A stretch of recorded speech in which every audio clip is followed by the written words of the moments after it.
এই মুহূর্তে বাংলাদেশের অভ্যন্তরে তারা টিয়ার গ্যাস চালিয়েছে, এই যে তার ধোঁয়া এবং তার প্রমাণ। এ সময় হাত বোমা ও সাউন্ড গ্রেনেড ছুড়ে বিএসএফ। এতে বিস্ফোরণে অন্তত 5 বাংলাদেশি কৃষক আহত হয়েছেন। आज मालदा जिले के सुखदेवपुर बॉर्डर पर एक भयंकर युद्ध हुआ, दोनों देशों के नागरिकों के बीच में था। न्यूमेरिकल सुपेरियरिटी भारत के लोगों ने दिखाई, वहां पर जाके खड़े हो गए इतने सारे, तो वहां पर सडनली फॉर सेइंग हम तोड़ देंगे, हम ये कर देंगे, वो कर देंगे, इट केम ये देखो हमारे बॉर्डर में घुस रहे हैं, हमको मार रहे हैं, हमको ये कर रहे हैं। तो विक्टिम कार्ड मतलब एकदम से चिक करके बाहर निकला इनका, जो हर किसी बांग्लादेशी को ना आई थिंक यहाँ पर इशू करके दिया जाता है। रिप्यूटेड हैंडल्स है, वो तो ये कह रहे हैं कि भाई वहां पर भारतीय जो थे वो लगभग 600 भारतीय बीएसएफ के प्रोटेक्शन में बांग्लादेश में घुस गए। पहले ये कि इंडिया के साथ तल्लुकात खराब करना और फौरी तौर पे पाकिस्तान के साथ अच्छा करना। मेरा ये ख्याल था कि ये आहिस्ता आहिस्ता चलेंगे। अराकान बांग्लादेश के 3 कार्गो वेसल्स, कई लोग बोलते हैं 4, मेरे हिसाब से 3, वो 4 वेसल्स को उन लोगों ने कैप्चर कर लिया। मुसलमान होने का वास्ता दे रहे हैं, आप ये कह रहे हैं कि वो भी मुसलमान है, आप भी मुसलमान। ये कैसा इस्लाम है साहब, जब एक दूसरे का गला काट रहे हैं कि जी हम मुसलमान भाई भाई हैं लेकिन एक दूसरे का गला काटेंगे पहला मौका मिलते ही। ये तो नहीं होता ना, और वो कर रहे हैं।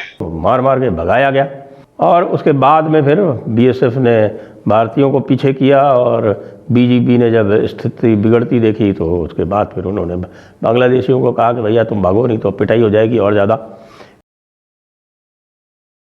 नमस्कार दोस्तों, अब बांग्लादेश और भारत के बीच में एक जंग शुरू हो चुकी है, जहां पर भारत के लोगों ने बांग्लादेश के घर के अंदर घुस करके दम भर के पिटा है बांग्लादेशियों को।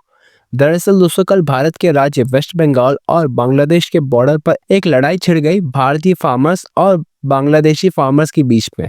बांग्लादेशी फार्मर्स भारतीय फार्मर्स के फसल को चोरी करके लेके जा रहे थे। इसी बीच बहसा बहसी में ये लड़ाई और ज़्यादा बढ़ गई, जिससे बांग्लादेशी फार्मर्स को दम भर के पीटा गया और भारतीय फार्मर्स द्वारा। और ये भी कहा जा रहा है कि 600 से भी ज़्यादा भारतीय फार्मर्स बांग्लादेश के अंदर घुस करके बांग्लादेशी किसान को धुनाई की और कई सारे बांग्लादेशी घायल भी हो चुके हैं। जिससे दोस्तों ये बात समझ में आता है कि अब बांग्लादेश के लोग भी भारत के लोगों के खिलाफ एक नफरत रखते हैं और इनका इलाज करना काफ़ी ज़्यादा ज़रूरी है। तो चलिए इसी पर आगे पाकिस्तानी मीडिया का रिएक्शन देखते हैं। बांग्लादेश के जो कुछ नागरिक थे वो अत्यंत निकट आ गए थे और वहाँ पर उन्होंने कुछ फार्म प्रोड्यूस यानी जो खेती का जो माल था या जो फसल थी उसको चुराने की कोशिश की, जिसके विरोध में फिर बाद में भारतीय भी एकत्रित हो गए और भारतीय के एकत्रित होने के बाद फिर आपस में थोड़ी सी पिस्ट बैटल हुई बताते हैं, जिसमें कि बांग्लादेशियों को मार मार के भगाया गया और उसके बाद में फिर बीएसएफ ने भारतीयों को पीछे किया और बीजीपी ने जब स्थिति बिगड़ती देखी तो उसके बाद फिर उन्होंने बांग्लादेशियों को कहा कि भैया तुम भागो नहीं तो पिटाई हो जाएगी और ज़्यादा।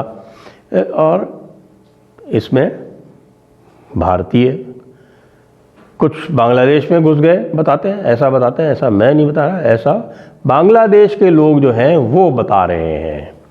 बांग्लादेश में यदि आप देखें और उनके जो पोर्टल्स हैं और उनके जो हैंडल्स हैं, रिप्यूटेड हैंडल्स हैं, वो तो ये कह रहे हैं कि भाई वहाँ पर भारतीय जो थे वो लगभग 600 भारतीय बीएसएफ के प्रोटेक्शन में बांग्लादेश में घुस गए। हालांकि इस पे मुझे लगता है कि ये डाउट इसलिए कर रहा हूँ क्योंकि ये आदत है इस्लामियों की, विक्टिम प्ले करने की आदत है। पहले हमला करेंगे और उसके बाद फिर विक्टिम प्ले करेंगे। लेकिन ये बिल्कुल निश्चित है कि जो भी हम देख रहे हैं, जो फोटोग्राफ देख रहे हैं, उसमें ये पक्का है कि टीयर गैस शेल्स वगैरह बीएसएफ ने लॉब किए और इनको वापस भगा दिया। ये वही स्थान है जहाँ पर कुछ दिनों पहले बांग्लादेश यानी बीजीबी जिसको बोलते हैं, बॉर्डर गार्ड्स बांग्लादेश, बीजीबी ने बाड़ लगाए जाने पर, जो ये बाड़ वो नहीं है जो बीएसएफ लगाती है, जो भारतीय सरकार लगाती है, ये सरकारी बाड़ नहीं थी, ये प्राइवेट बाड़ लगा रहे थे किसान। उस पर इन्होंने ये ऑब्जेक्शन किया था कि साहब ये पुराना 1975 का एग्रीमेंट है, उसके तहत आप बाड़ 150 मीटर के क्षेत्र में नहीं लगा सकते, कोई डिफेंस स्ट्रक्चर पुटअप नहीं कर सकते। तो उसके बाद फिर बातचीत हुई और दोनों तरफ के जो फॉरेन ऑफिसर्स हैं उन्होंने दोनों तरफ के जो हेड ऑफ मिशंस हैं उनको बुलाया और बुला के फिर अंततः ये तय हुआ कि भाई वो जो काम रोका गया था सुखदेवपुर मालदा यहाँ पर वो जारी रहेगा।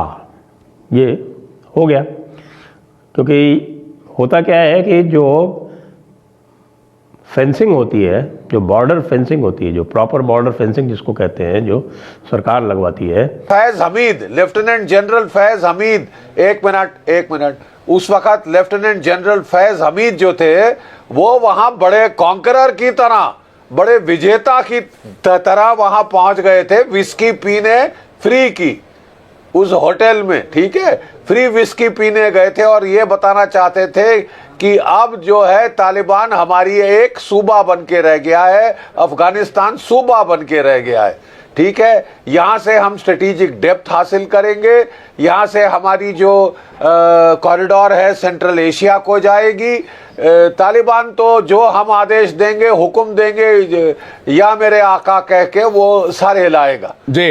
इनके तो साहब होश आवाज के फाख्ते उड़ गए जब तालिबान ने, तहरीके तालिबान ने अपने दांत दिखाए। अब क्या बातें कर रहे हैं आप इस्लामिया की? इस्लाम का नाम लेके आपने अफगानिस्तान को तबाह करा दिया। इस्लामी लॉ ही तो चाहते हैं जिस इस्लाम का आप वास्ता दे रहे हैं। मेरे साहब के पास जा रहा हूं, उसके बाद में अमजद मिर्जा और आरजू काज़मी आपके पास आ रहा हूं। मेरे साहब इस्लामी तो चाहता है तालिबान, जिस इस्लाम का ये वास्ता दे रहे हैं वही तो मांग रहा वो मेरे साहब। नहीं, बिल्कुल, आप बिल्कुल ठीक कह रहे हैं। देखिए, मैं आपको एक बात बताता हूं, पाकिस्तान ने हर समय इस्लाम को एक एटीएम मशीन की तरह इस्तेमाल करा है। ये सबको यही कहते हैं, जब ये पैसा मांगते हैं सऊदी अरेबिया से तब ये इस्लाम का हवाला देते हैं, जब ये यूएई जाते हैं तब इस्लाम का हवाला देते हैं, और जब इनको बात करनी होती है तालिबान से तब ये इस्लाम का हवाला देते हैं। इनफैक्ट फैज हमीद साहब तो चले गए थे वहां पे नमाज पढ़ने के लिए, इनके साथ फोटोग्राफ इनकी बड़ी वायरल हुई थी और पाकिस्तानी मीडिया हाउस ने ही वायरल करी थी, जिसमें बताया था कि साहब ये नमाज पढ़ने चले गए इतने इस्लाम। अच्छा, क्या हुआ कि अभी तक पाकिस्तानी ट्रोल कर रहे थे, टी इज फैंटास्टिक, अभिनंदन, टी इज फैंटास्टिक। अब पता लगा कि कितने पाकिस्तानी फौजी मारती है तो चाय के चक्कर में ये भी चाय पी रहे हैं। साहब आप चाय पी रहे हैं, मैं भी आपको सपोर्ट करके मैं कॉफी पी लेता हूं जनाब। आप पाकिस्तान में बैठे कॉफी पीता हूं जनाब। बट बात यह है जनाब कि फैज हमीद साहब ने जो चाय पी काबुल में वो इतनी महंगी पड़ी।